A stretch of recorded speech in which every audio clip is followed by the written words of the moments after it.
Riza Diaz. I'm 30 years old. 5 feet tall. Taller in other ways. On Instagram and on Twitter, for both, I am Diaz_Riza. Currently, I'm doing courtside for the PBA on TV5, courtesy of Sports 5, of course. I love sports because it's the best thing there is other than food. I don't know. Complete package. So para kang nanonood din ng telenovela. Kompleto siya. May action, may drama, may comedy, may nakakatawa, may nakakaiyak. Pero at the same time, marami ka rin matututunan.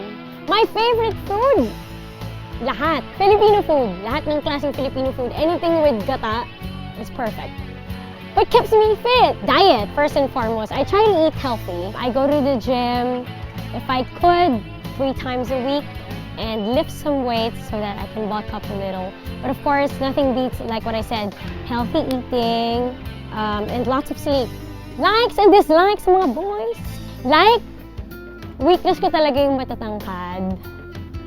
Mga athletic. Dislikes. Kasi maliit na ako, so mas natu-turn on nga ako sa matangkad. Ayoko rin ng masyadong presko. Gusto ko yung medyo mas mysterious. Alright mga kapatid, every PBA game dapat nakatuto kayo dahil hindi lang mga basketball players ang inyong pakakaabangan, pati na rin mga courtside reporters. I will be there in each and every game. At bukod dyan, syempre pakinggan din tayo sa radyo sa 92.3 News FM.